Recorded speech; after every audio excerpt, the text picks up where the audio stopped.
And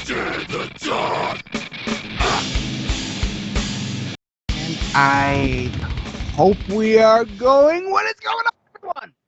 Welcome back to Lost in the Dark podcast. And this is our little intro before the interview here.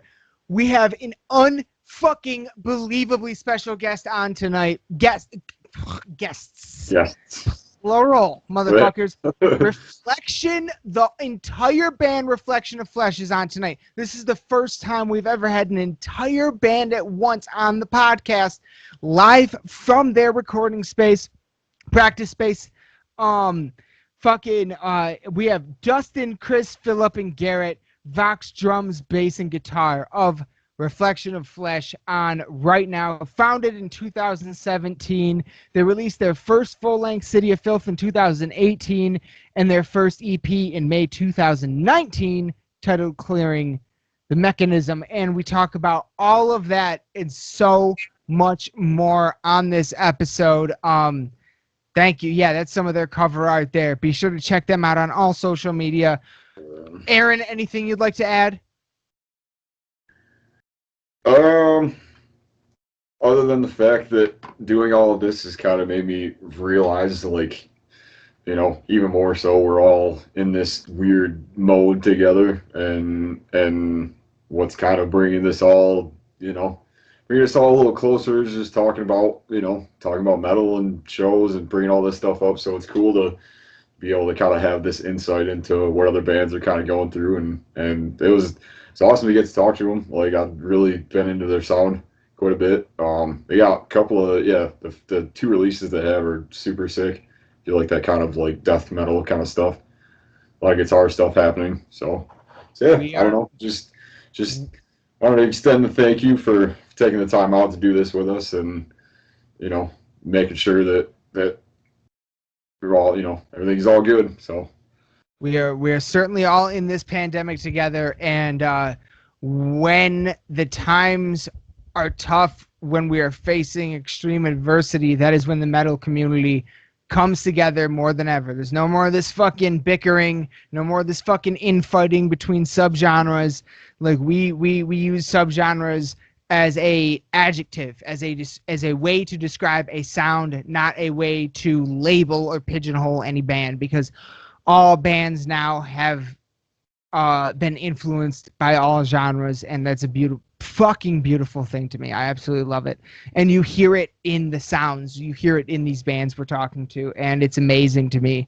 We hear it in Bogrith, hear it in Recorruptor, all of them. So, absolutely, man. And just that, from the absolute bottom of our hearts, we cannot fucking ever thank these guys, Keith Wampler of the Convalescence, enough for setting this up, a Reflection of Flesh for setting this up. This was absolutely incredible, and I cannot wait to fucking see these guys live finally, and to finally go to a show again, and to have them back on. I feel like I cannot ever thank them enough for giving us an hour and a half of their time, but moreover, I can't wait to have them back on again, because there's so much I still wanted to get to. And it was amazing. So, without any further ado, everyone, we wanted to make this short. Here it is, our talk with the one, the fucking only, the Milwaukee Monsters, the Milwaukee fucking Destroyers, the Wisconsin Magnets, the fucking... the fucking Wisconsin Wraiths. Ooh, there we go. There's a good one. The Beasts, the Destroyers, the one, the only, Reflection of Flesh. Here's our talk with them. We hope you enjoy. And I think we're going. All right. What's going on, everyone? We have very special, unbelievably special guests in the crypt tonight. Reflection of Flesh. Actually, this is the first time we've ever had a whole band join us at once. So this is the first time ever for us. So thank you guys. Thank you guys very much for that. Yeah, thanks for having us. Oh, our pleasure. So usually where I like to get started is what is for this is kind of a question for everyone, I guess. What were your individual introductions into? I feel like when it comes to heavy metal, everybody kind of has like an origin story in a sense, and so I'm curious what all of your like individual introductions into heavy metal were. Well, I feel like when I first started playing guitar, I was very much a deadhead. I was very big into like the jam band stuff, Red Hot Chili Peppers. It was a weird time in my life. But either way, I remember my buddy Brandon. He handed me a copy of Ride the Lightning, and that was it. I was like, okie dokie, that's what's up. I need to learn every song on the album, and the rest is history, man. I didn't look back from that point. It was pretty abrupt, acute and abrupt, real fast. So that would be my origin story. It's very short, very lame, but the evolution of the story has become somewhat cool. Oh, yeah. But that's me. That's you, actually. Oh, good God, man. I grew up as a Jehovah's Witness kid. Got married to a stripper eventually, and then yeah, shit just fell down the rabbit hole, man. I found Pantera and Mudvayne and all kinds of cool bands, and when shit hit the fan, eventually I found Lamb of God, and that's when everything fucking changed my life. Fuck yeah. That's pretty much. For me, obviously being a drummer, Rush, Zeppelin, but the first big metal band probably is Metallica, which looking back at it now, Lars, like yeah. But like the first band that really made me like want to play music was Dream Theater. Mike Courtney, now was a monster, but that was the first band that then got me into all the other death metal bands I listen to now. But yeah, those four were the key points. Oh, yeah, dude. I'm the total opposite here. I grew up on like Steely Dan stuff and all different kinds of whole genre of that kind of era. So it was like more of that, and that was my introduction to kind of like jamming. You know what I mean? It was really, Santana, just that whole range of stuff. What was the first metal band that you really got into? First metal band I ever got into, that would probably have to be, I would have to say Death. Probably the very, very first one. There you go. Yeah. That was a big influence on my playing. You know what I mean? As far as like when Death came around, that was. Awesome. Thank you guys very much for that. Aaron, did you? Yeah, go ahead. I was just gonna say it's cool that you guys all kind of, because like I could definitely tell when I was listening to it, like, it's very, very centered in like I got a lot of like Lamb of God and a lot of like, a lot of Metallica and kind of like in that style of stuff. But you also, I was kind of picking out some newer bands, I guess, like as far as your style goes. Like some like Allegiant and some of the newer bands that are kind of, doing some other stuff. And it was cool to hear drummer talk about Mike Portnoy, because that was, dude, train of thought, man. That was like kind of what did it for me, honestly. So still, that's pretty awesome. Yeah, that's super cool. Guys. It's really ironic when we're writing songs. We obviously we're trying to do our own thing, but it's so hard to be unique in a world of metal because lots of bands are immediately pinned to a subsection of the genre, and it's real hard to get out of it. So trying to do our own thing, put our own spin on the actual genre. It's cool that you say that you listen to it and you catch those kind of vibes of Metallica and Lamb of God, because it's just like before you even answer that question, saying Lamb of God changed the life. Hops and fast, Randy Blasco. Yeah. Yeah. Metal or Metallica being like the band that introduced me to metal. yeah, I mean, it translates. We try not to, but it's in our natural process, I suppose. For sure. Weird. That's cool. That's a good question.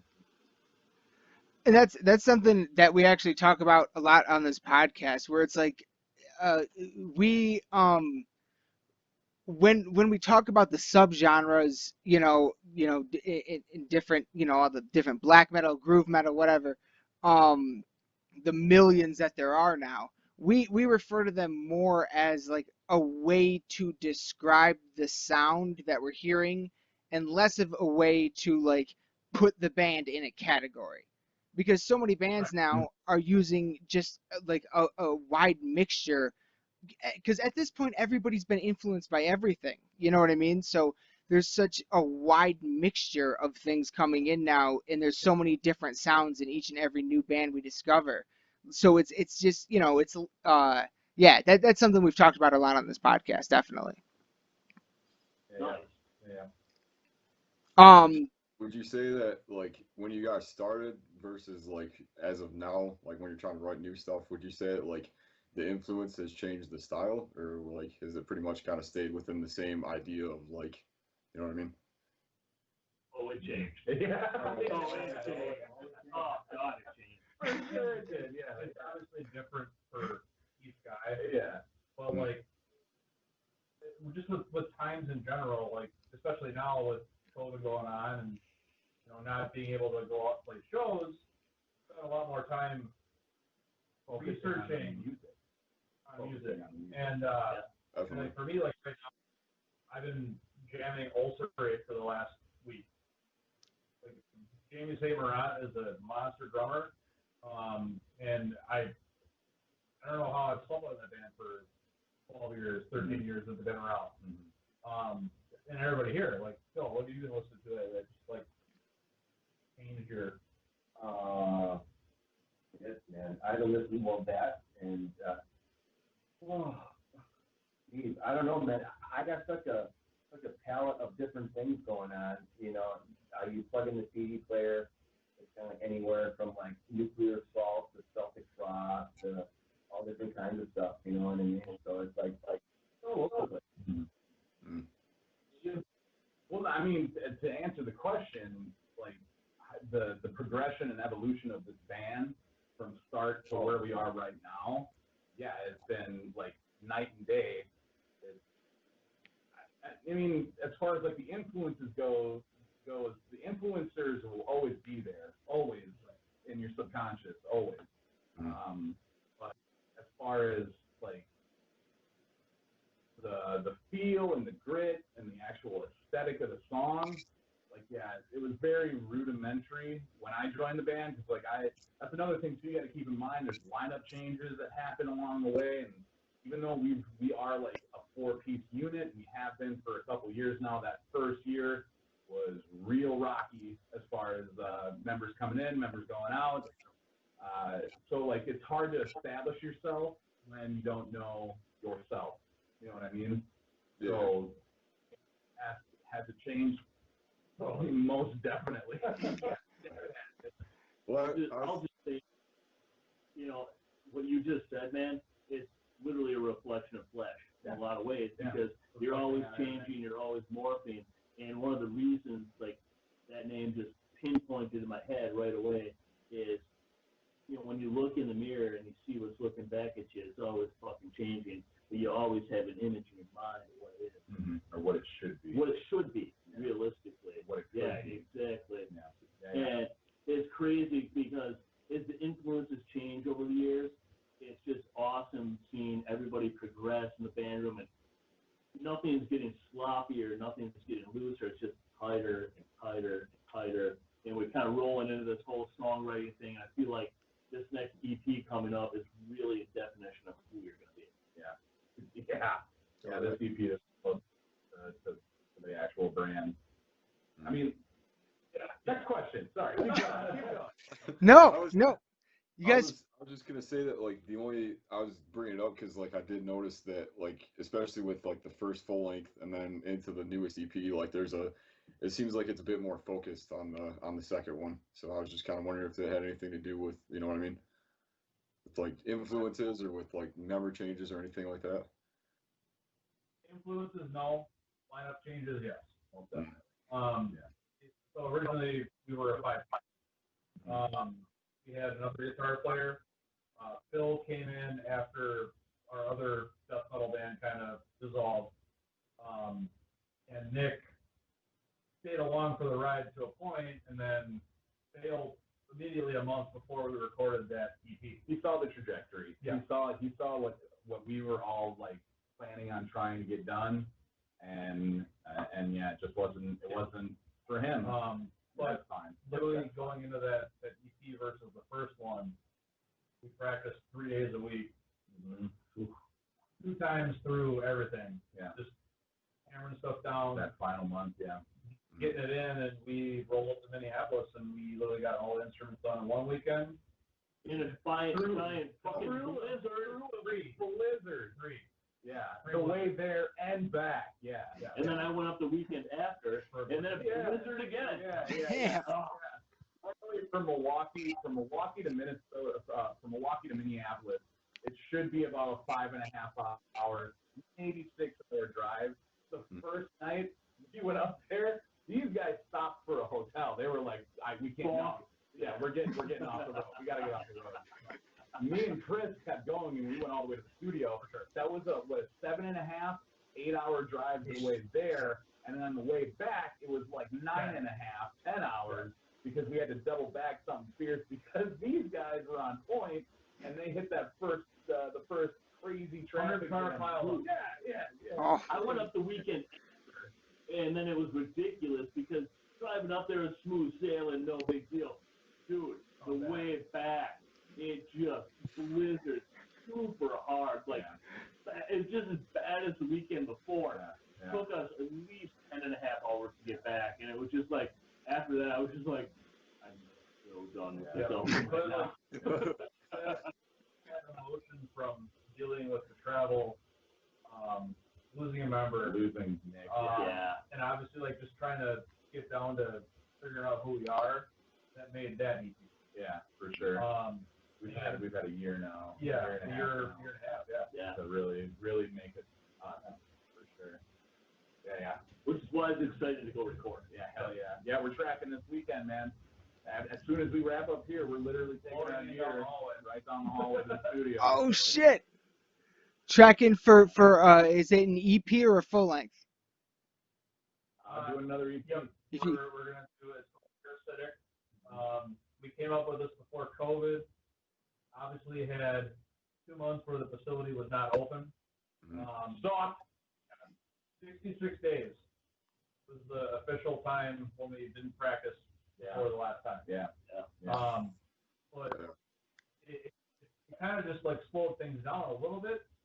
Not like to the point where we were off and all playing with each other, because the first practice we had back, we did a live feed and it wasn't like anything happened. Yeah. It was It wasn't knock the cobwebs off, but yeah, no, we could get through the songs, yeah. Sure. But so like this is like the culmination of all the setbacks that we've had this year. Go down there and literally just track what we have. Yeah.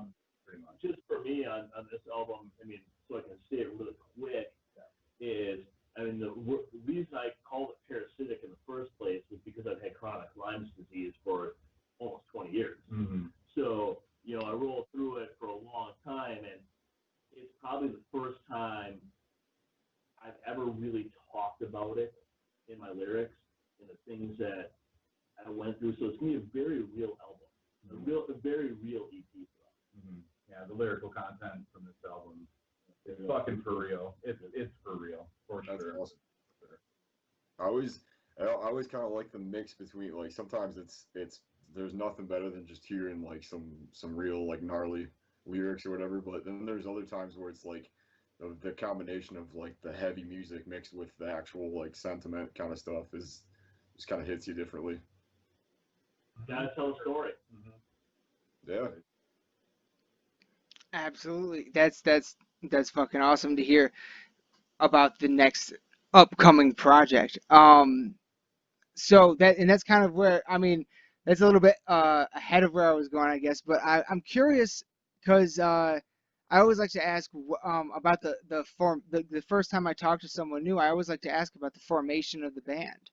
How did Reflection of Flesh come to be, and what were your, if any, previous bands? Take a bit. It's really like a culmination of multiple things going on. So Okay.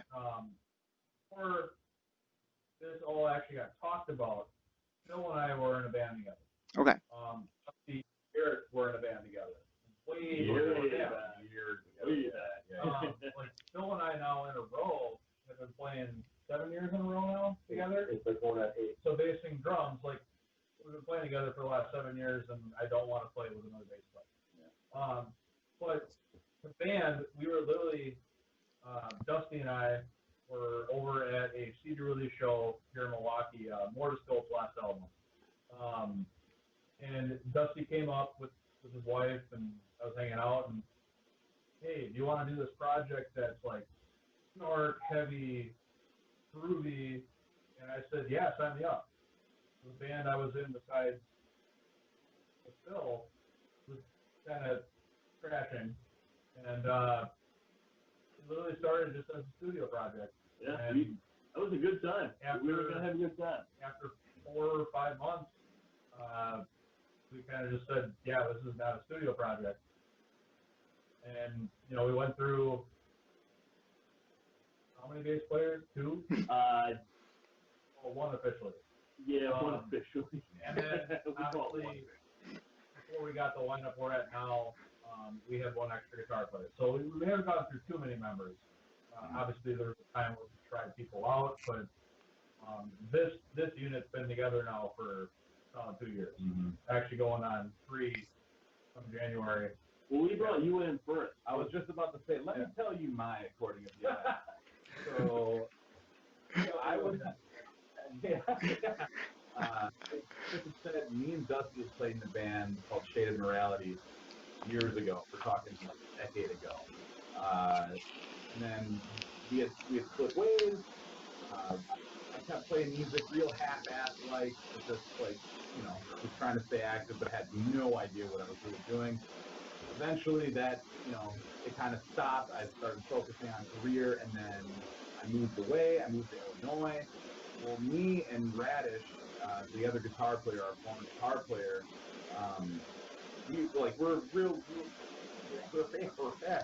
we're really good boys. Like I've known him since we were in like 7th grade, 8th grade. So he would come down to Illinois, catch shows. We would go to Chicago Open Air. We would go those 2 years that it happened, essentially. But each time he came down, he was talking about doing music. Like he would come back to Milwaukee to play music. I'd be talking to Dusty. Like, we're gonna do this. You should come up. And at that time, I was like, I was committed to the career, so to speak, and the girl.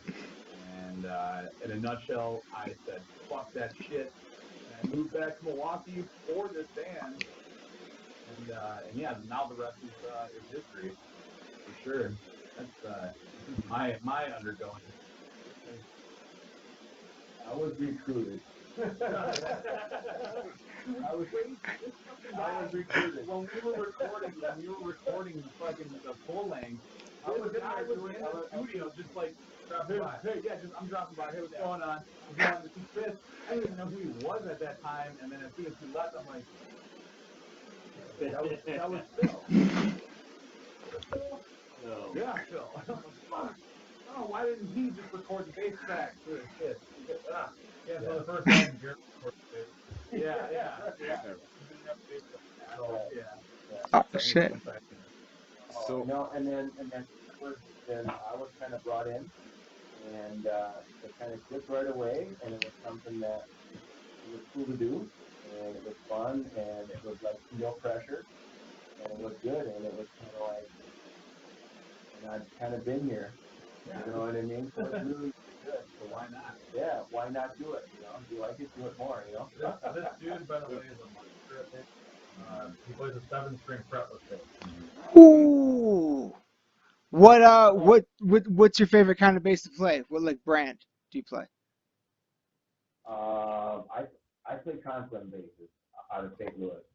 Hell yeah. Nice. Awesome. Yeah, and them guys been pretty good to me. So you know.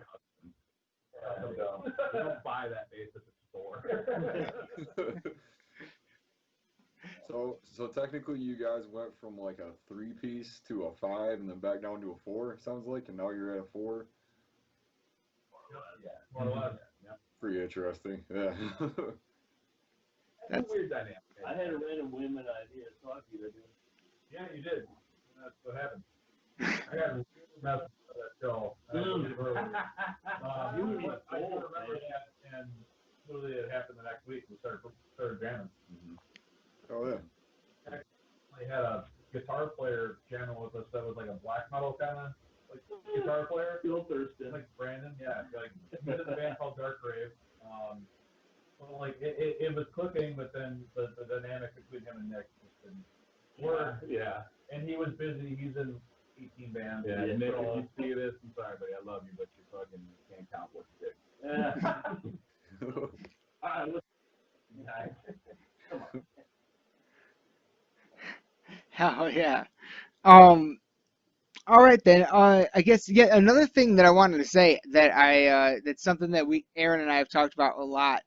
One of my favorite bands of all time, honestly, is Children of Bodom. And one of the things I love about their, especially older albums, is how they use like audio clips from a movie as the intro to a song. And I noticed you guys do that quite a bit on the record and on the EP. So I just wanted to ask about that and like kind of where the influence for that came from and everything.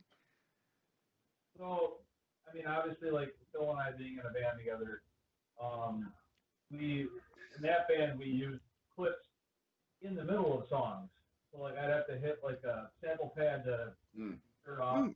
Okay. And the first like samples we actually used was from Full Metal Jacket. Mm-hmm. We were in, used the very middle section. Like, who said that? Who the F said that? Like, like that clip right there. So from there, and upgrading gear, obviously you have the capabilities of using that just for fun, either inserts where you're just screwing around to be funny, or pushing the limit as far as like the being offensive. And I think like City of Phillip, like that was the first one where we didn't really have like an idea of like what samples we wanted. But me personally, I'm a huge Clint Eastwood fan. Yeah. So like the Clint Eastwood samples, like I love That's Chris all day long. Yeah. Yeah. Everything else was kind of like a vote of stuff. And there's one song, only one on the next recording, where we're using a sample. Only one. We kind of through playing around the region, we kind of got suggested to not play certain samples. And obviously on the City of Phil, there was the one Full Metal Jacket sample. I'm familiar.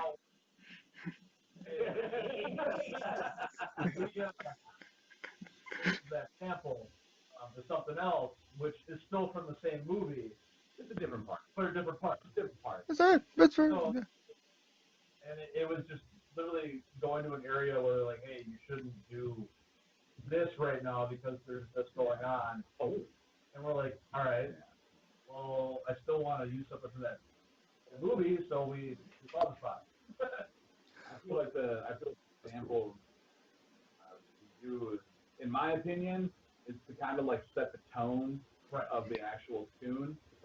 So like Universal Bleeding to this day, although I do have a really, really great idea for another sample, but maybe for the future. Either way, the sample from Universal Bleeding is so choice. The Independence Day piece, no peace. What do you want us to do? Fucking die, and then we start ripping. Like if you hear that on the level, you're gonna go, whoa, hang on a second, that's independent. Okay, yeah, into it. That's, in my opinion, that's the purpose of those samples. And I listen to way too much White Zombie, man. Oh yeah. Who better to draw from than like the best? You know, he's got like. Between Los Exorcisco and Astro Creek 2000, man, those are the two jams for me back in the day that really influenced that. So, I mean, being able to throw the samples in there was super cool.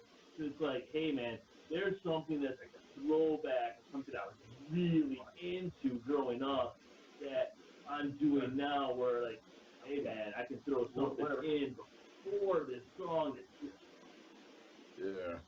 Have you ever like hear something or like be like watching, I don't know, like TV and like something like hits you and you're like, I gotta write about that. Like that's probably like what? Sorry, what's that? I always keep like a list of shit, you know, where you're like, yeah. So I try not to swear too much, but that happens like that shot. Yeah. No, go for it.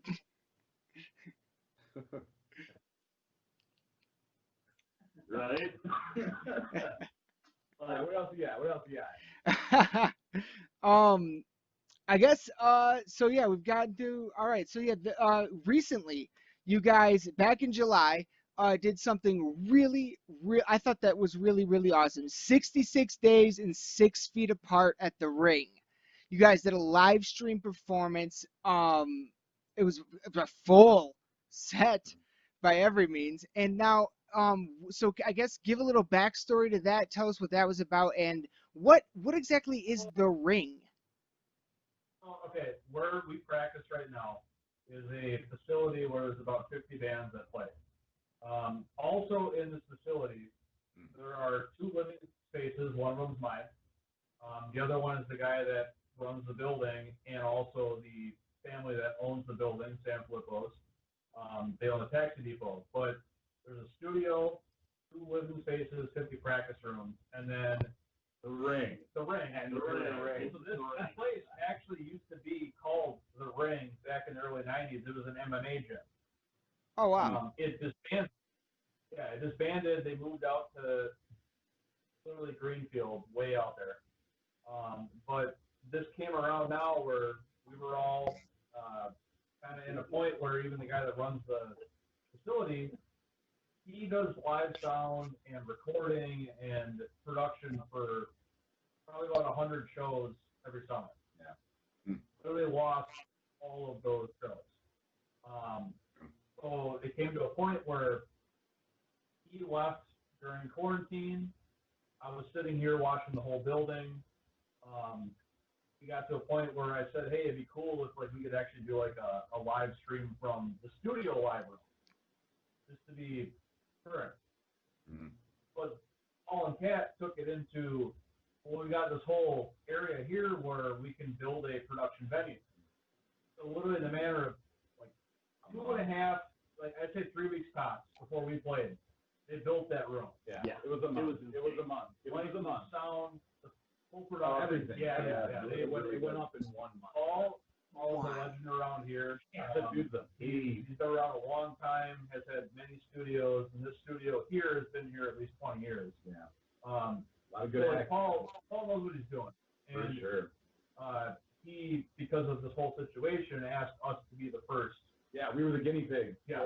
So what you guys, what you can see on YouTube, that was the first run ever. The first run ever.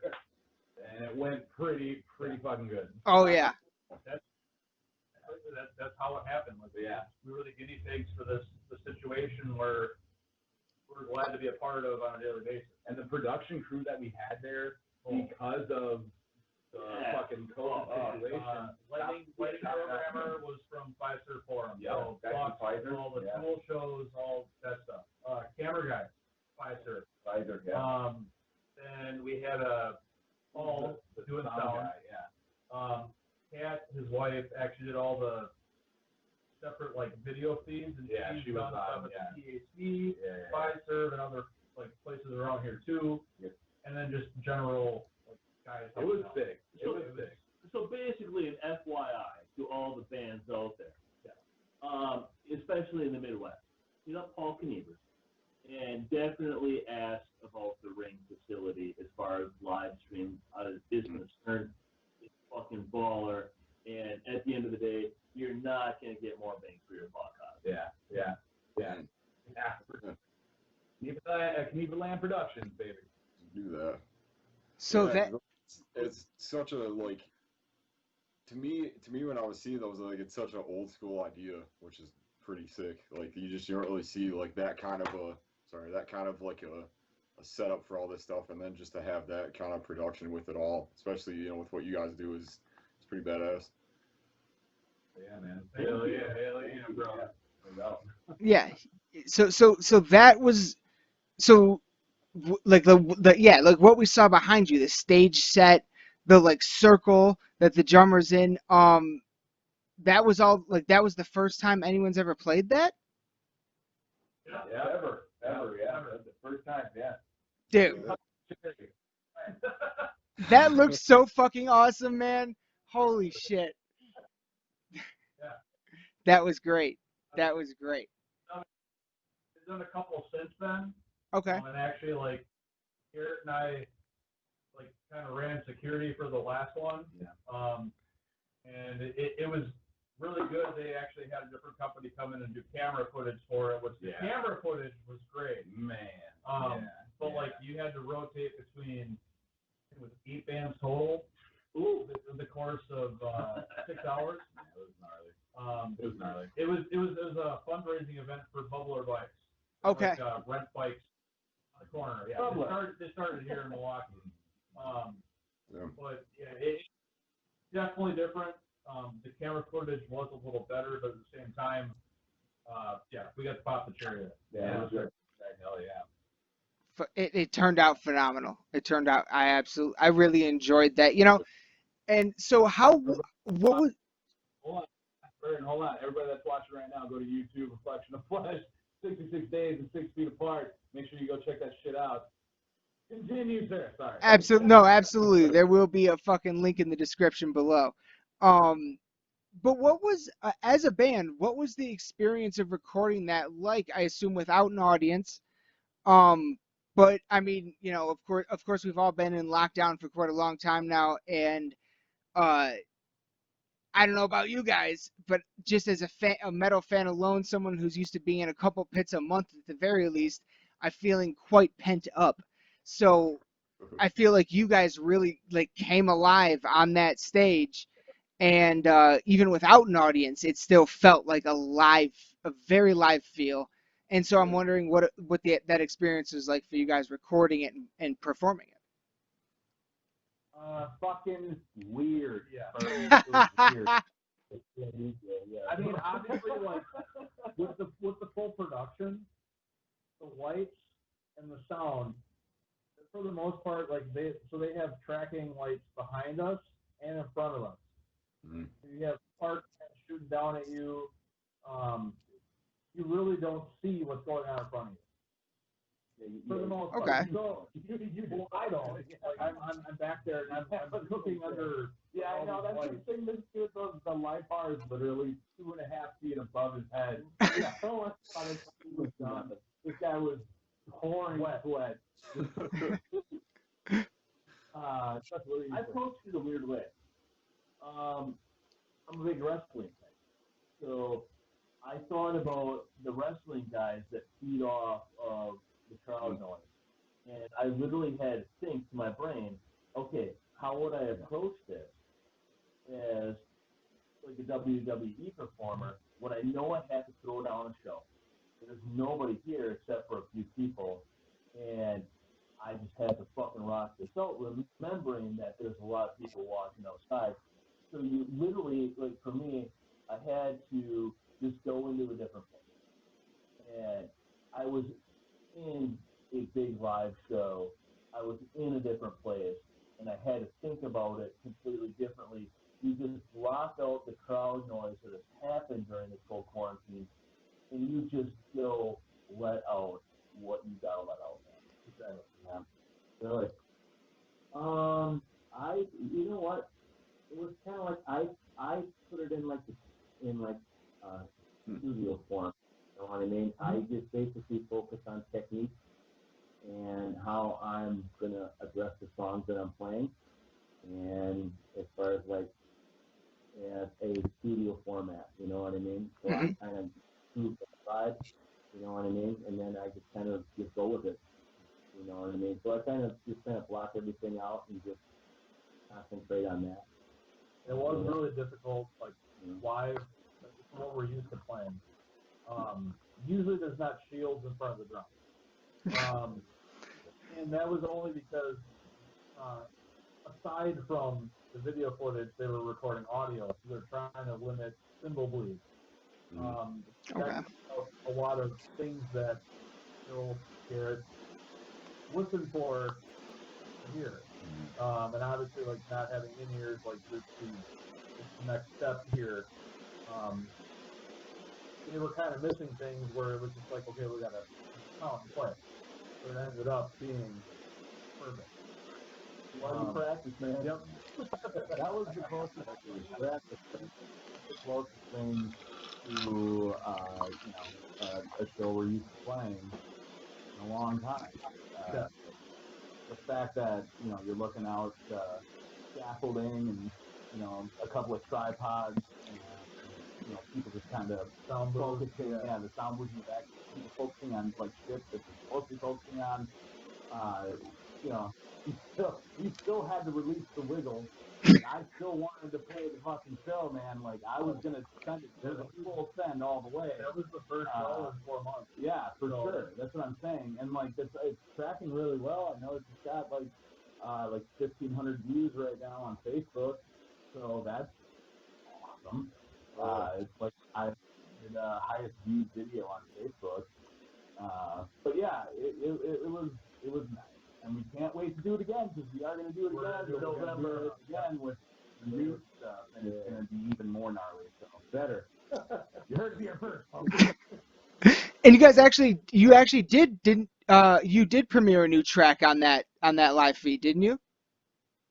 Yeah. Fuck yeah, that sounded sick. That was awesome.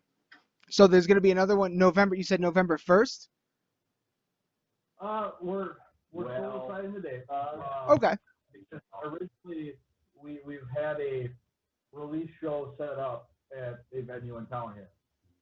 Obviously, it hasn't been canceled yet, but it's probably going to happen just because capacity levels here. That venue is only doing outdoor shows right now. So more than likely it's going to get canceled. Yeah, November to Wisconsin and a little patio, that's not going to happen. Yeah, not outside. Can't do it.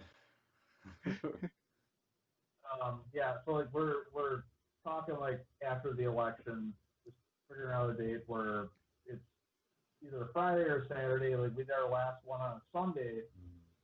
It's like a matinee kind of like format. Yeah, it was cool. 3 o'clock we did it. Yeah. So, yeah. But if we did it on like a Friday night or Saturday night at 7 o'clock, right? That it's a different demographic you're gonna catch. Yeah. So all I'm gonna say about what you were asking about earlier, the new song, man. Literally one of my favorite lines in this entire fucking album is when I go, media feeds this disease, a slave to propaganda. I can't even tell you. I mean, I wrote it before COVID, before everything happened, and like to watch that line come to fruition is just absolutely insane. That's crazy you bring that up because that's something that we've actually been talking about quite a bit about how many bands that are releasing things right now. And, you guys know, if you release something right now, it was written many months ago. And how relevant this stuff ended up becoming, like even going back to like the most recent Cattle Decapitation album, Death Atlas, that came out last year, how crazy relevant that is now. We talked to a band called War, WOR, who their new album just came out in August called Prisoners. And they related it to how we all feel like prisoners being in lockdown right now and everything. And and you guys too, like that seems to be a really wild theme that's emerging through all of this. Well, actually, like some of the themes that Dusty wrote about actually happened before this. Right, yeah. It's just that this, with it, where all of a sudden it's like, wow. It, like we're at a point in history where we've never experienced this before, and it's almost like the lyrics predicted it. Mm. They were there, and it happened. right. Yeah, in a crazy way. It's like the stuff that was written way before any of this happened is now coming to like makes more sense than ever. It's coming to fruition in a way. Yeah, like you said, the lyrics predicted it. It's very weird. It's very weird. At the same time, like metal's always been like let's write about like famine and like plagues and all this kind of stuff, and now we have one that's actually kind of relatable to that sense, and like I don't know if it's Butterflies and butterflies. I mean, yeah. I want to write about something that's relatable to the tone. I'll say this for me. On this album, it was very specific. I really had a plan in mind. I knew what I wanted to write about, and I wrote it. And whether it came true into fruition or whether it didn't, it was the thoughts in my head. And it's pretty crazy rolling into recording this weekend where I'm like, man, I'm living it, I'm feeling it, and this is absolutely insane. Mm-hmm. That's right. Yeah, I mean, just literally walking into this album, I've never felt like an energetic vibe pulse in you where you're like, man, I'm right on the cusp of humanity, and it's That's awesome. Did how do you guys go about writing a piece of material like an album or an EP? Is it a very collaborative effort where everybody writes a different part, or how do you guys go about that? I mean, Dusty pretty much has like a black book of like, essentially like poems. Mm-hmm. But as far as the music goes, Garret may have a riff. Actually, Truth is Treason off the Clearing EP actually still wrote part from the bass, and then we built around that. But yeah, like for the most part, like we kind of like all collaborate. And obviously, like Garrett's got riffs for days. Truth is Treason is like one of our good songs where like Phil came up with the parts. We really don't start anything from drums. We've tried to, but yeah, it's tough. It really is tough. You have guys that are in the same room together twice a week, 3 times a week, that are trying to get to the same point, and everybody's got a different idea. Like Garret, what? Talk about your riff. Oh, okay. I had to use the bathroom. But... No worries. I was just asking about the writing process and whether it was more a more collaborative effort, or how the writing process works. Okay. So yeah, I mean, I'll come up with a riff.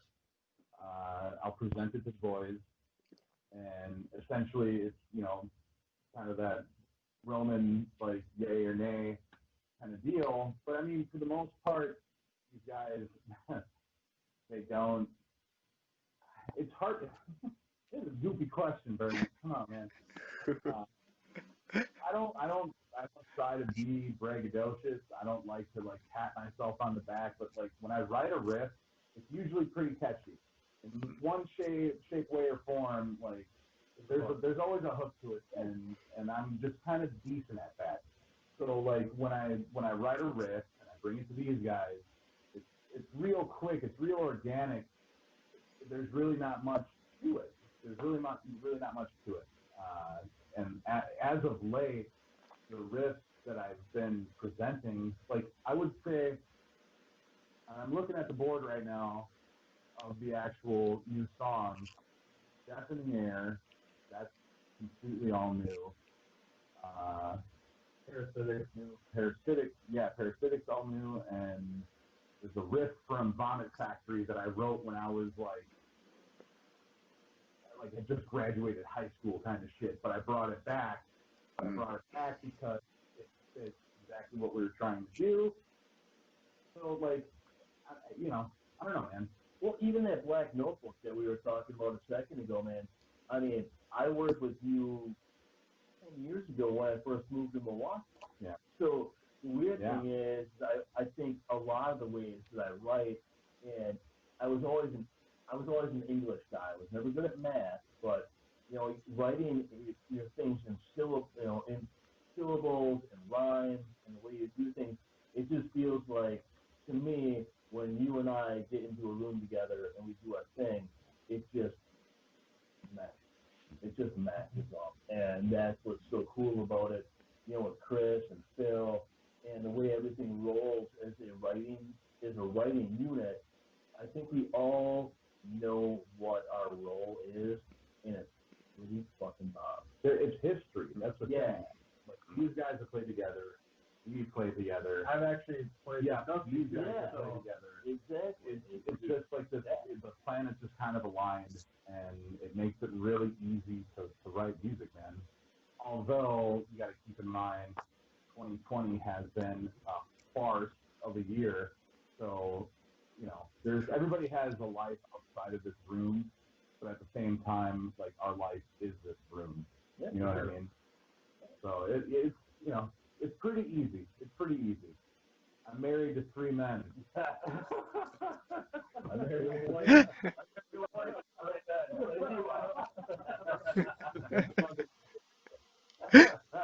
It would be like that sometimes. You're like, man, like, when did I get married all of a sudden? Like, why I have all these different relationships to keep up? It's a lot easier when you're all the same. It does. That's phenomenal. And so yeah, that's that leads me right to my next thing. So you guys formed in 2017. The band itself, Reflection of Flesh, is relatively new, and you had the first full length in 2018, and then the EP in 2019, and so how up to March 2020, everything was chugging along really well. How did all this impact you guys directly? We were scheduled to record second or third week in April. April. To literally do like linear releases. Yeah. But obviously, like, We all know how that went. Yeah. So That didn't go very well. it slowed down a little bit, but you look at it like April, so we're 5 months like setback. It's not that big of a deal. We actually came out with a demo in 2017 too. Mm-hmm. We did 3 of the songs that ended up being on City of Phil right away in September 2017. Then recorded City of Phil. Then did Clearing the Mechanism. And obviously this year, we were supposed to record in Minneapolis. That's not happening. Because right at the same time, they had some very, very intense things happen up there. Yeah, obviously, yeah. The studio, that shit got pushed back, and then the fucking George shit happened. The studio we were actually supposed to record at had a slight fire due to everything that was going on. They tore The guy that ran the studio, they got a crew together because he was in a medical state where he couldn't go there. Had some guys go in there and get as much gear out of the place as possible for that guard truck. And then, they contained the fire. So it didn't like burn down, but at the same time, it was a very scary situation. They were right by that auto zone that had the issue. Yeah. And they used to be over on 2nd Street, but moved out to where that happened. And it's unfortunate. Yeah. It's been a bitch and has pushed the schedule back, but like we were ready in April, but in light of everything that's happened, I'd like to say it sharpened us. Well, I mean, yeah. Personally, Yeah, and as a group, yeah. I was gonna ask if any of the songs that you guys have written for this one you kind of went back and like retouched up during this time, or like had any other ideas that like before you didn't so much put it into, but now it's like, it's become a part of it. Obviously, not Violent Factory. Violent Factory, there's certain hints, but the one that we actually did sound check for the day before the live feed was Parasitic, the actual title track for the EP. That one we had somewhat lined up before we weren't able to practice. But then we fine-tuned it, and yeah, obviously, like having time off from each other and then coming back together actually made us able to. It humbles you, man. It humbles you, but at the same time, like you try to figure out something weird, something groovy, but at the same time, just write something heavy With real meaning. with meaning. Yeah. It's weird for me because when I look back at City of Phil, I mean, and the whole pandemic that happened, how focused people became, I literally look at the kid that recorded 2 years ago and go, anything you can do, I can do better. Yeah. And that's the crazy thing about it is, I'm like, anything you can do, I can do better than you. And I was like, man, so it makes you hungry. So sometimes you want to go back and visit and revisit stuff, but you can't do that. You've got to write new stuff. You got to push, where you're feeling right here, right now. And that's what's really hard about it, because a lot of times you want to go back and do things, and you can't do that. And you just need to, I think it's really important right now for bands to put out music that's very relevant to the times. Like we were talking about earlier, where, we're mentioning so many bands that are writing so many good things in hard times. And I think when you come into the years coming up, you're going to recognize the bands that gave a shit and those that didn't. Yeah, absolutely. Yeah, COVID isn't just going to kill businesses and, businesses. It's not going to kill just people. It's going to kill bands. It's killing the entertainment business. It really is. And it's like, now is the time that you're going to adapt and evolve, or you're just going to die. You're going to die. Exactly. And we're trying as hard as we can right now, as hard as we can to make sure that when that tap on the shoulder happens and they say, all right, we got a green light, local support, give me your list. Ready. You want to be on the top of that list now. So, we're doing what we're doing. I'm done. Plug my guitar.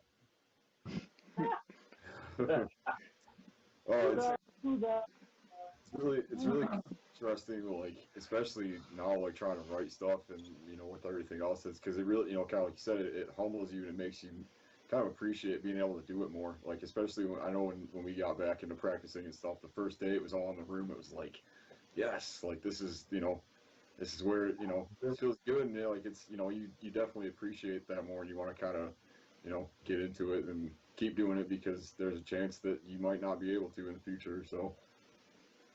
Mm-hmm. Oh, no. The music entertainment business is never going to go away. Understand that. Oh, Chris' turn. Everyone's taking here. Hey guys, how you doing? Welcome back. Ask Phil a question. Yeah. Shoot Phil a question over here, man. What's going on, bro? What you got, BJ? What are we talking about? No, you're good, man. I mean, I did. As far as like writing and stuff, like when you guys first kind of got back into everything and stuff, like was there a point where you were kind of like, where you realized like this could kind of go away, and like to kind of like appreciate it a bit more, and like if it changed the writing process at all for you personally? I would have to say yes, because When this first happened, it was kind of like everybody was kind of like up in the air about it. But when we started to write more, because we've been working throughout the whole year, you know, what I mean, writing and doing all that stuff. I'm working like actual like Day jobs. Yeah, we didn't. Yeah. Working and then furloughed. you know, and many bands kind of like went away, but us as a band totally have been working through all this. You know, what I mean, writing constantly. You know, and yeah, it's like changed us a little bit. You know what I mean? You know, but I think the writing has gotten better, and everybody's kind of on the same page, man. This is a really good tight unit. You know what I mean? And you know, and it's solid. You know, so yeah. Excellent. I guess the next thing I was kind of curious about is does the reflection of flesh, does that name have any significant origin? Like where did you guys come up with that name? For me, you know, it was kind of like my thing.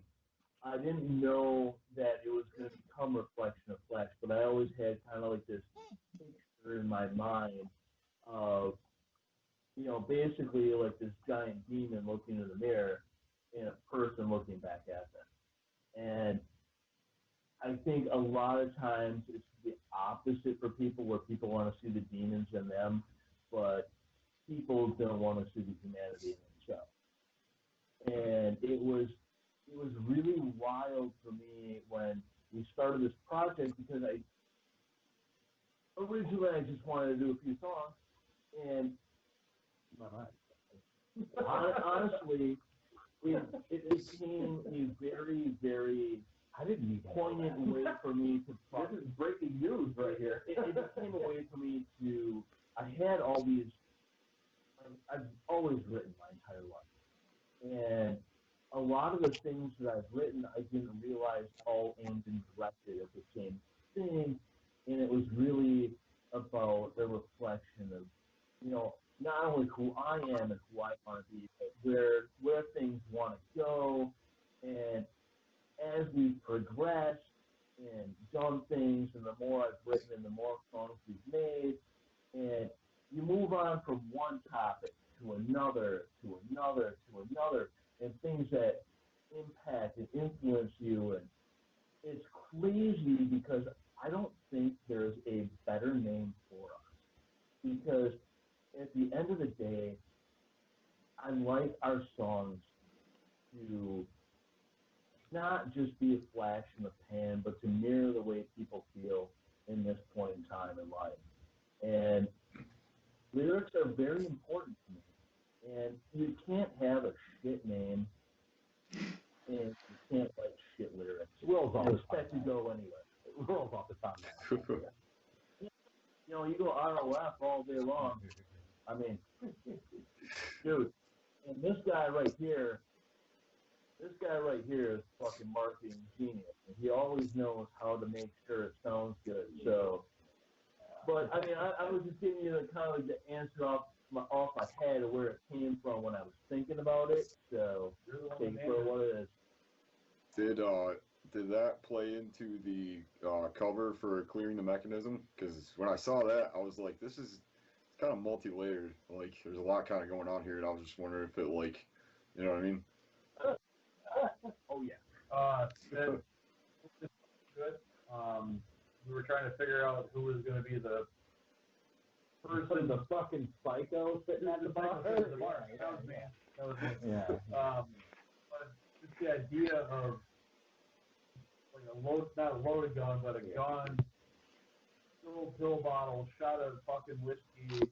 Yeah, man. Smoke going. Like it culminates to Our society, our lives nowadays. At that time when that was coming out, I forget what shooting had just happened, but you know, it's part of our culture now. So yeah, that was a very specific arrow towards what's been going on, or what had been going on in the country at that Well, particular realistically time. speaking, two, I wrote the lyrics that I wrote when I did write them. Chris came up about with the actual clearing the necklace. So it was like a line that he said to me that kind of stuck with me. And I thought it was really cool because, everybody goes through hard times. And, I was going through a hard time at that point when I wrote that song.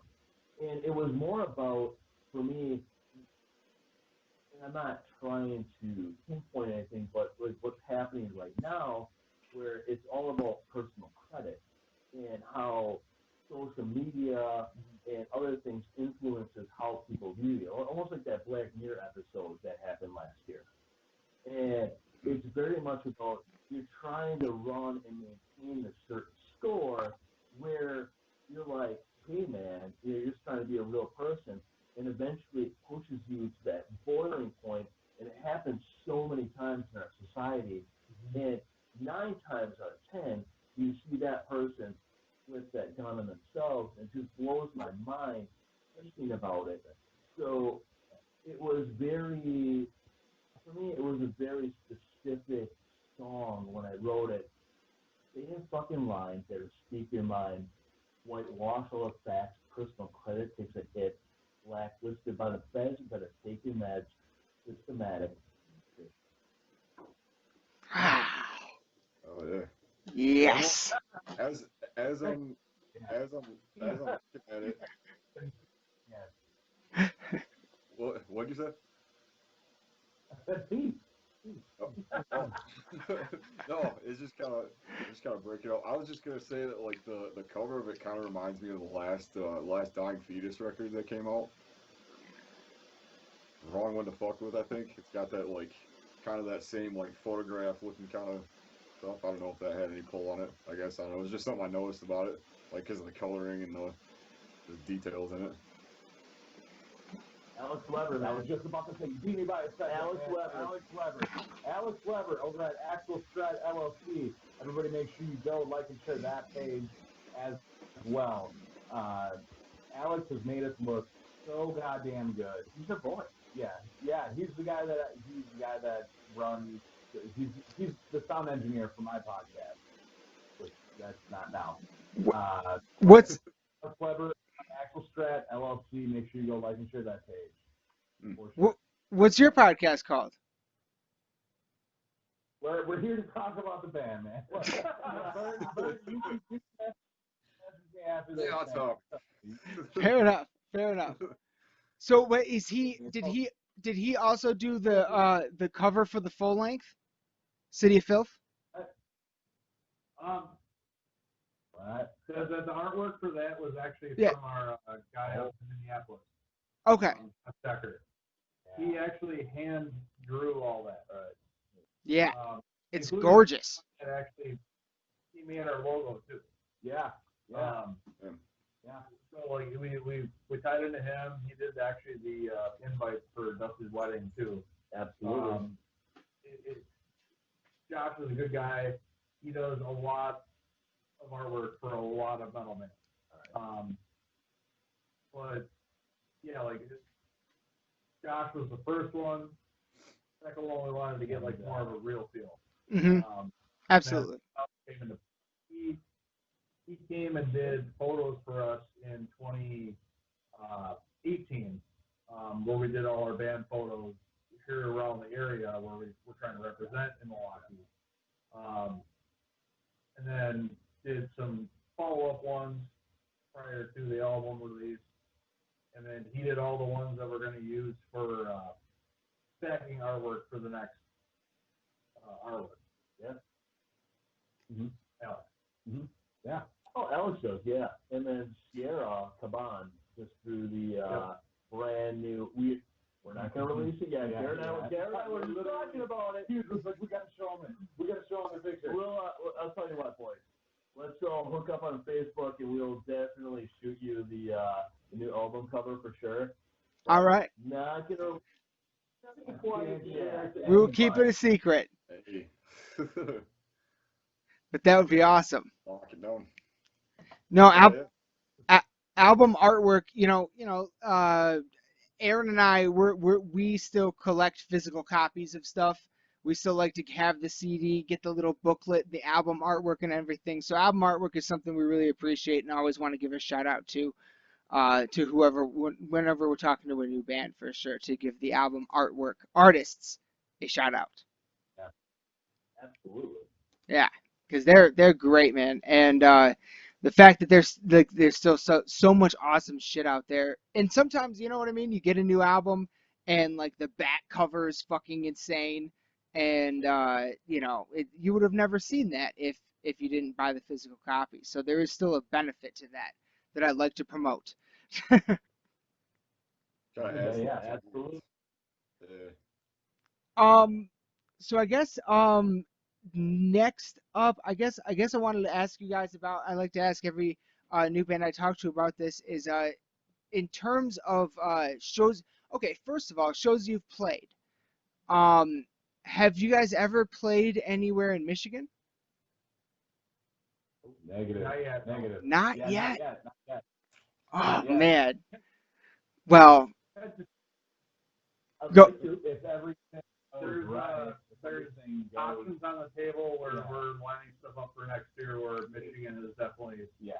We're coming. You're on the fucking hit list, man. We're going there. fuck yes. Well, we cannot Any- wait for sure. Anywhere specific you guys are trying to play? Like any like dream venues or anything like that? That's Yeah, true. keep that Western down, agency, so. Keith knows. Yeah. Keith knows. Hell yeah. In terms of shows you, okay, actually, real quick, in terms of metal, what was like the first coming up? What was like the first like big influential metal show you guys ever saw individually? That's for all. That's for all four of you. Oh, man. I'm gonna go first. How much time you got? I'm gonna go first. Oh, we got all the time. Mine was Ozfest '98, man. It was, I was coming up being a witness kid. I was still doing this shit, but I was already 21, and I got fucked up as shit watching Cold Chamber, the Limp Bizkit, and Tool, and freaking Black Sabbath getting back together, and it was out of control. And it was really a show that, I mean, when you're rolling into a freaking Cold Chamber pit and people are like breaking their ankles and they're getting taken out, I'm like, hey man, this is awesome. I'm like 21 and this is cool. it was for me because I think if I hadn't gone to that show, I don't think I'd be where I am now. Mm. Robot Mosh Fest 2007, where I saw Necrophagus play with Marco Miniman playing drums. And Marco did a drum solo where he's doing his jazz stuff and then tossing the sticks in the air, but then literally being a non-metal drummer playing death metal flawlessly. It was beautiful. Decapitated played that too, and I actually got Defect's signature poster. Rest in that- peace. That was the one that this was like mind blowing. I'm going to go through the time machine here. Cool. So I'm going way back in the day. It has to be Creator Nuclear Assault 1986. Mic drop, bitches. Mic drop. I took my future wife to that, and she'd never been to like a metal show. That was the first date, right? Yeah. That was the first date I took my wife to. She'd never been to a metal show, and I'm still with her 25 years later. So that guaranteed me. That's proof. She embarrassed. And it was like the best thing ever, man. So I thank those two bands. I also have to see back Ozfest. Ozfest 03. It was it was gnarly as shit. It was Slipknot, Kill Switch, Children of Bodom, and they were on the second stage. On the main stage, it was Chevelle, Manson, Disturbed. Oh no, it was Chevelle, Disturbed, Manson, Korn, and then Sabbath. I remember it so vividly. when Manson came out, he had like go-go dancers, like hookers, essentially on the fucking stage.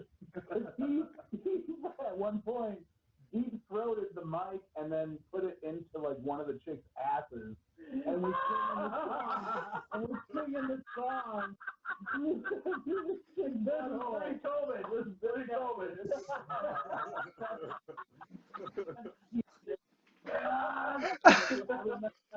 I swear, everything I love, I remember that shit like it was yesterday, bro. I mean, I'm not gonna lie. Anybody who's ever witnessed anything like this, or honestly, like pooped in a sabbatic bathroom here in Milwaukee, is probably immune to it. Oh my god. My first metal experience, that was like my first real metal show, was Ozfest 03, and I saw a fucking stripper get a microphone stuffed into her butt by Marilyn Manson, and it was awesome. It was awesome. And I was sold. At that point, sold at that moment right there. What an introduction. I mean,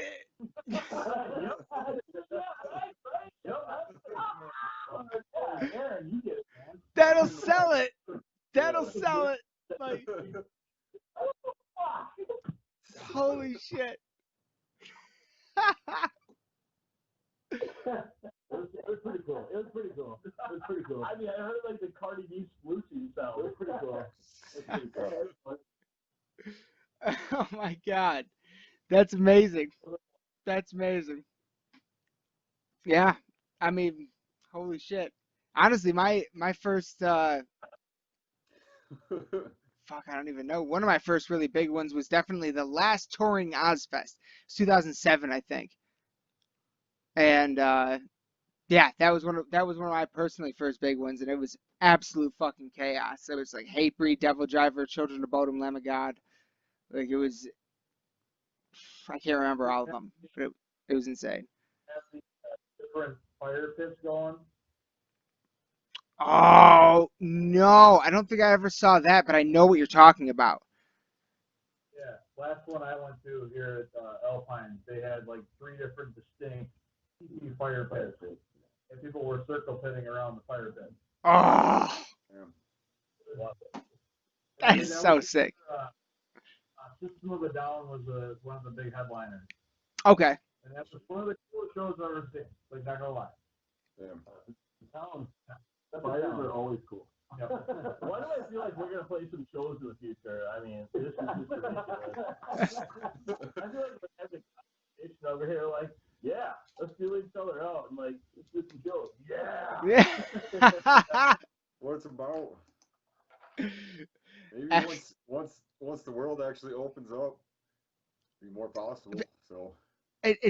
Speaking of crazy circle pits, I don't know if you guys have ever heard of it, but there's something that we have up here. Actually, one of the first times Aaron and I discovered the Convalescent, shout out to Keith, who put us in contact. They were playing a show up here called Michigan Metal Fest, and they had like this. There's a video of it on YouTube. They had this massive circle pit around the fucking the sound booth in the middle of the crowd, and it was fucking awesome. Probably, yeah. I am hoping we play this very soon. That's exactly what I was gonna say. Fingers crossed I get to see you guys there one day too, because that would be amazing. It is it's small, but it's a really great festival. In a world where there aren't any more Mayhems, Ozfests, or Warp Tours or anything, it's a really cool event that they put on. It's really great. It's usually like. That's the craziest thing right now. Again, all of those big festivals that we're used to, they're kind of going to go away. So that's why right now, all those bands that were right underneath that national tier, it's our time to shine, man. So that's why if you got your shit on point, if you're serious and you're committed to it, then there's absolutely no reason why not for us to fucking start moving on, man. No. Yeah. For real. Put up or shut up, Don. Yeah, in a nutshell. Sorry, you were asking a question. I didn't mean to cut you off. No, not at all. You're good. Absolutely. Cut me off anytime you want and go down any rabbit hole you desire, because that's what this is about. Um, I guess the next thing I guess I just kind of wanted to ask you about was also again about shows, but not as fans in terms of shows you guys have played.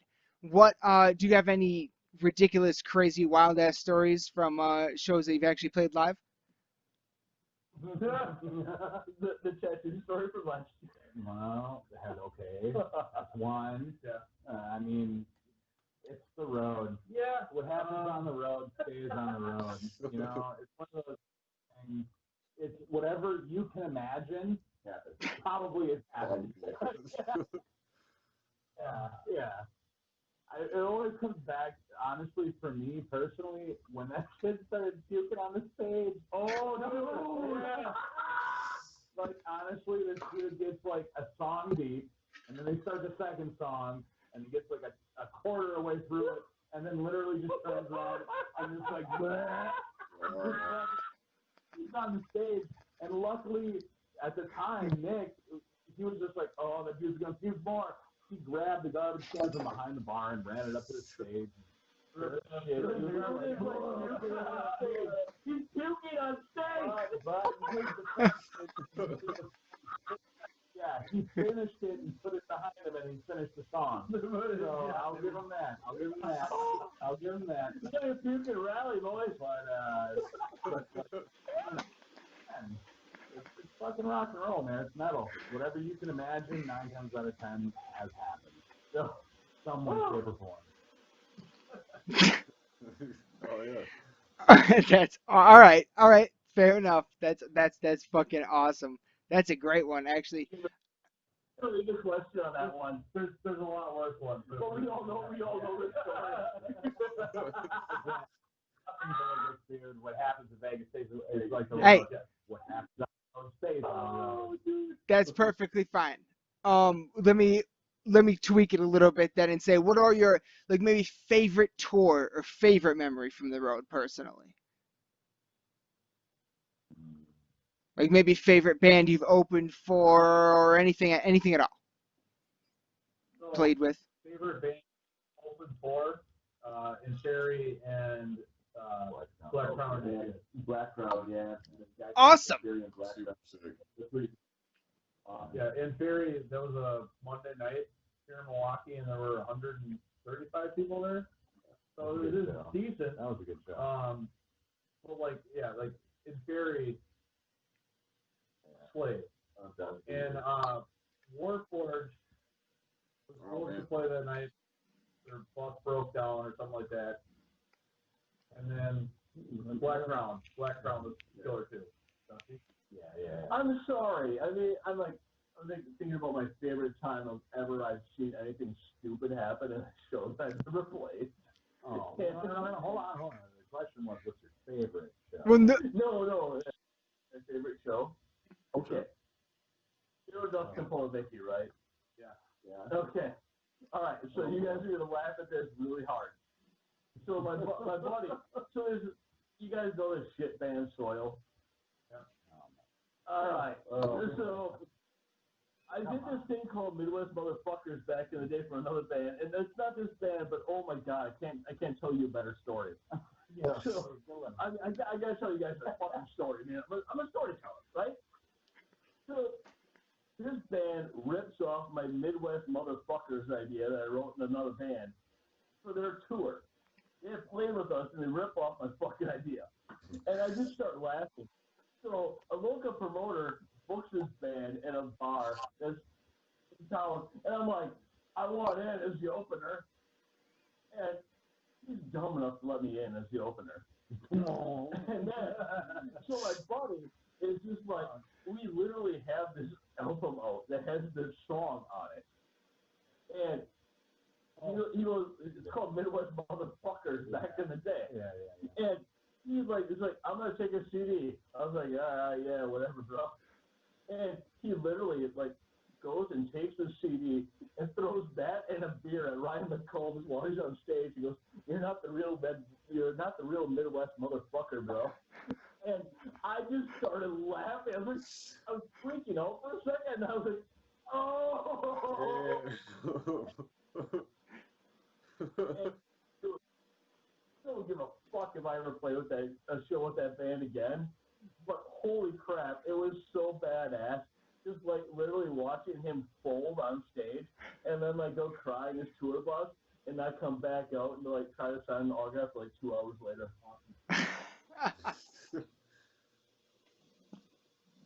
All right. That's crazy. That's definitely a wild one.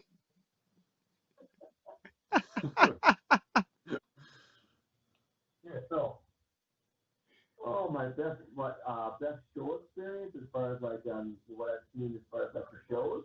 Well, just yeah, your favorite experience playing live. Favorite experience playing live. I would have to say Metal Fest 1 or 2. Milwaukee Metal Fest. Yeah, Milwaukee Metal Fest, either like 1 or 2. I think it was with boy, man. God, there were so many great bands on that. I don't even know on where to start.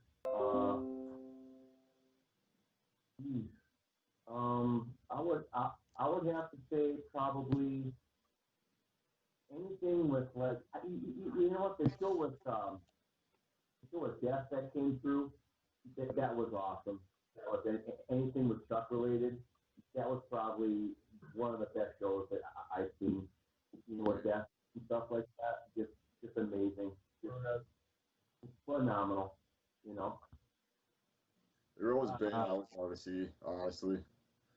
I mean, I was way after that. It was way later than that, but yeah, just the way that they changed, you know, extreme music so early on is just, I don't know, it's super inspiring. Yeah, pioneer, man. Yeah. My favorite show, my favorite memory from this band,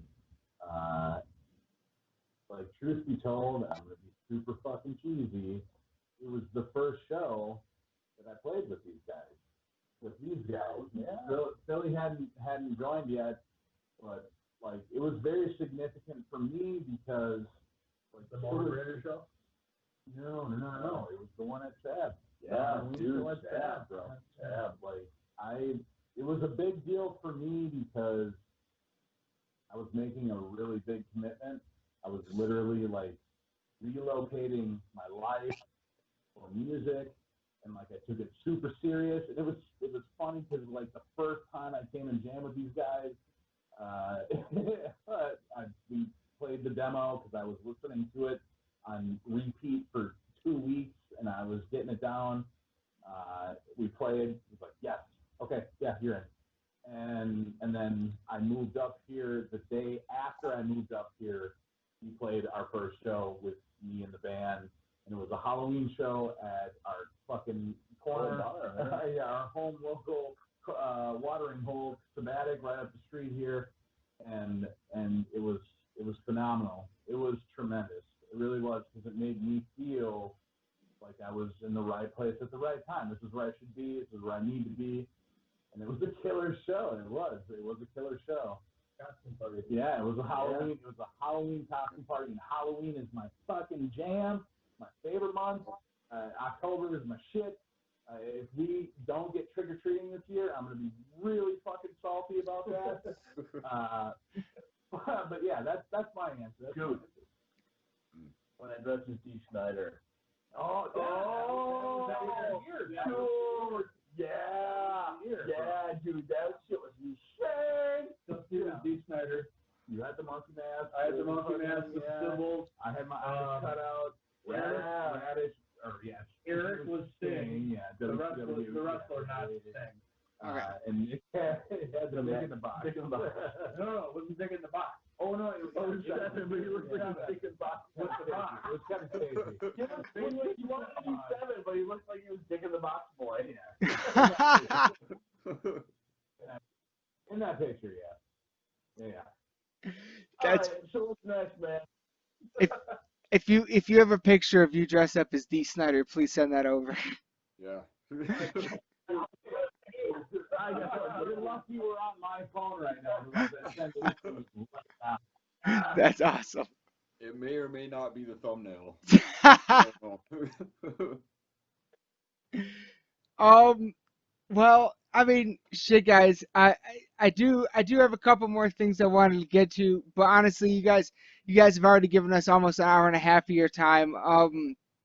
And I cannot thank you enough for that. This has been amazing. There is one thing I like to wrap up on every episode though, and it's kind of unrelated to heavy metal in a way. It's a side interest that I'm in that kind of got me into podcasting in general, honestly. But I'm someone, I don't know, you guys. I don't think you guys can see it, but I got it here. I got a I want to believe poster here next to me at all times because I'm kind of into the paranormal a little bit, and that's the kind of mind frame I always take into it. I'm on the fence, even though I spend a lot of time on it. So I'm curious if any of you have any of you ever had any sort of experience in your life that you would describe as paranormal? My entire life, brother. Oh man, Dude, I how do much time you got? You're like, All of it. First of all, he lives in a haunted house. He lives in a haunted fucking warehouse. We live in a haunted warehouse. So this facility here used to be the Milwaukee Stockyards Oh shit. for 70 years. So they killed cattle, pigs, chickens, people to death. And actually, like I've had experiences here where the long hallway, we'll have like a little get together in the living areas. There's a long hallway that goes down to the production facility, and there's always one thing that always shows up, and it's the dude with the top hat. It's the with the top hat. You can't see his face. He's always down at the entrance. People were like, "Yeah, like who's that guy? What guy?" Yeah. He's not there. He's not there. Either way, we all have fucking stories, but that's an entirely another episode, Burton. Really quick. Voices of sheriff and failures, knowledge and power reside. Words lead of the harlot, the peace of lead she rides. All right. Super. You can catch us at obviously Facebook, facebook.com/Reflection of Flesh. Go to Instagram, go like the Instagram page, the YouTube page, subscribe. If you're so inclined, hit the little bell. We'll keep you up to date with all of our content that we push out on YouTube. I do have a podcast, boys. It's called Dipping Milk and Cookies. You can find it on all major platforms, also YouTube. Go like and share that page. Axel Strat LLC, make sure you go swing and like and share their page as well. Also, all across all the socials. Scorpion Percussion. There you go. No Cymbal Sleeves. There you go. Otto's Wine Spirits. Mm-hmm. Camino. Mm-hmm. And Always. Cleveland Productions. Yes, sir. I'd like to thank Keith and the Convalescents for having us on this podcast here tonight. I would also give a shout out to Lily Shea for taking the pictures with us on that Sunday with the ring. And you boys. And then, of course, you guys for having us on here tonight. It's been a blast, man. It's been awesome. Yeah, and besides Camino, who we're all friends with, I mean, they always treat us really well over there. One of the best Milwaukee bar foods, period. Mm-hmm. We've got Sabbatic. We've got Great Lakes Distillery, who actually broke fucking prohibition in Wisconsin. Mm-hmm. Mm-hmm. And other than that, I really got nothing, man. Thank you so much for having us. No, I mean, Anytime. literally anytime. We got an open door policy here. This was amazing. Anytime any of you want to be back on to promote anything or just fucking shoot the shit, we would love to have you back. This was absolutely phenomenal. Like I said, I've got more things to get to you about, and like you said, we could do a whole episode about paranormal experiences. So that I would love that. No joke. You said you love October, you love Halloween. Maybe we line something up for then. That'd be amazing. But yeah, this was outstanding, and I mean, I absolutely cannot thank you guys, and of course Keith enough for hooking us up, and I cannot thank you guys enough for being on, man. This was absolutely incredible. I found you guys through Keith. but absolutely immediately became a huge fan and cannot wait until fucking shows come back and you guys get to come to Michigan and party with us, man. We're gonna throw it down. Oh yeah. Right on. Absolutely. So thank you guys so much for being on here. I'll stop the recording and then I'll sign out real quick and we'll stop recording. Thank everyone for watching. Thank you so much, Reflection of Flesh, for being on. Be sure to check them out on all social media and YouTube platforms. And keep an eye out for things they got coming very soon in the future. Thank you all for so much for watching. We love you all to death.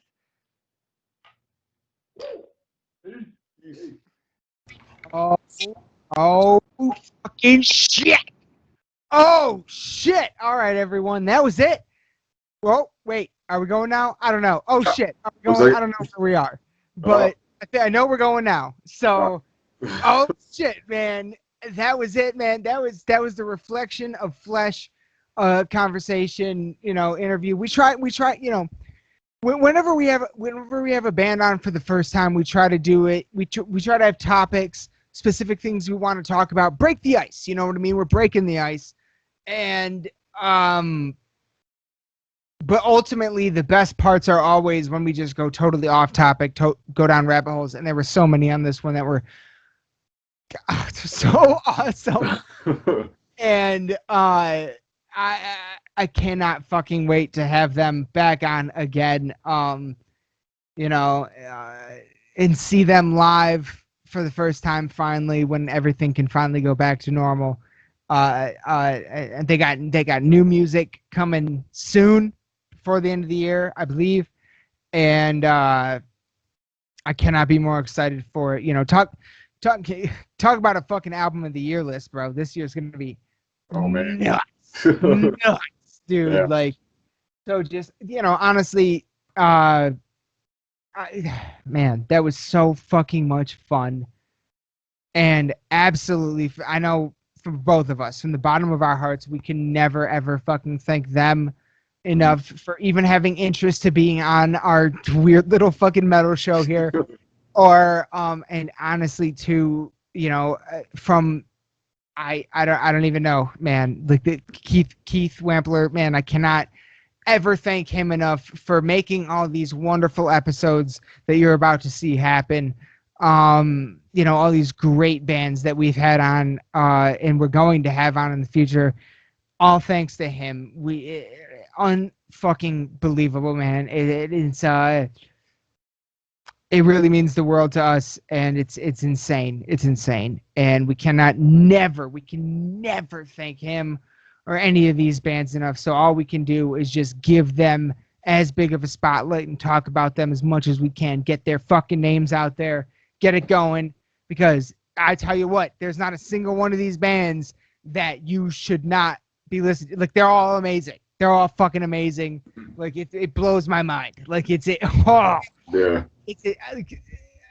It blew my mind that I hadn't heard of these bands before. In fairness, a lot of them are relatively new. You know what I mean? But even still, the stuff that they have released, I'm like, how has this not reached my ears yet? Like, this is up my alley. This is exactly what I'm looking for. This is fucking incredible. Like, mind blowing. So yeah.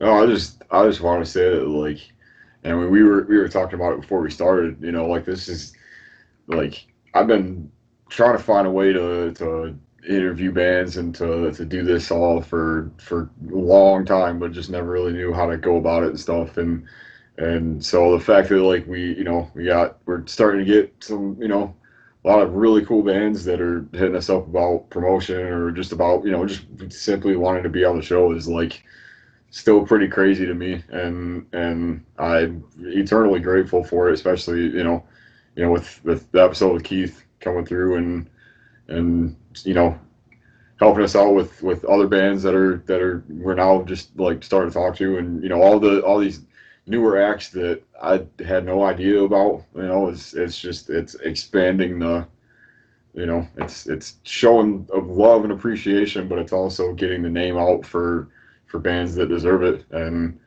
so, yeah, but yeah, to go with this, like, definitely, Clearing the Mechanism is the newest EP, Reflection of Flesh. It's super sick, man. Like, you just have to listen to it. Really, like. It's yeah, you do, and it really is just making the family bigger.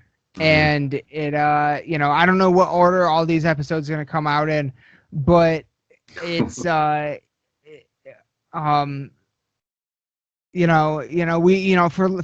anyone who's listened to this podcast for any amount of time, you've probably heard us talking about the origins of it and how, it I essentially tricked Aaron and Preston into even doing it or being a part of it. And it was a selfish ploy for me to just capture some really cool conversations I had with my friends on recording, and whether anyone listened or ever listened or not, it didn't matter to me. I just wanted them for myself, and that it's grown to something that apparently people hear and people are interested in being on. I can't express how crazy that is to me, how special that is to me, and how it makes me like we ain't never stopping. Like this, we're gonna keep going, and we're gonna continue down this path of heavy metal because it's our passion, and that's what we're out there to promote: togetherness, community, passion, all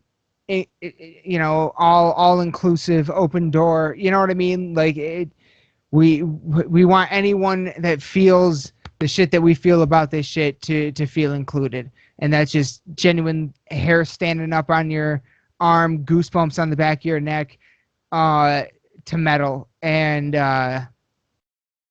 that's what it is. That's what it's all about, If you don't feel that, you might never get it. But if you do, you're part of the family. And it's that's what it is, man. On a fucking 90-degree day in a car with air conditioning that doesn't work, I can put on a record and every fucking follicle on my arm is ping standing on it, and crazy goosebumps and chills. That's metal, man, and that's happened to me all summer long. And that's what it is, and I know a lot of other people out there feel that way too, and those are the people that we're looking for. So just thank you, Keith, so much. Thank you, Reflection of Flesh, so much for being on this episode, and thank you everyone so much for listening. And anything else to end on, Aaron? You good? I got nothing. Cheers. You got a cheers for me? Shit. You got a cup? Oh, here we go. Here we go. Cheers, motherfucker. Thank you all so fucking much for watching this episode of Lost in the Dark podcast. Thank you, Reflection of Flesh, for being on. We can never thank you enough. But most importantly, everyone watching, you guys are the fucking real deal. Please reach out to us. Any ideas you have for Halloween stuff, October stuff, albums, songs, anyone listening that's a band right now that wants us to talk about whatever, anyone, please just reach out to us. And we cannot thank Reflection of Flesh enough. It's insane to us, and all of our viewers, you guys are incredible. Ballgraith, motherfucker, new shit coming. Oh, by the time you hear this, it's already out. So, new shit coming already. New episode. Here's a teaser. We don't do these usually. Yeah. New episode coming soon. And, man, thank you all. I can't thank you enough. Everybody, I just can't thank you enough. Everyone, this is amazing to me, and this is the most amazing thing that's ever happened. So, let's wrap this one up, buddy. As always, from the crypt, raise your fucking horns. Bang your goddamn heads. We love you all to death. Good night.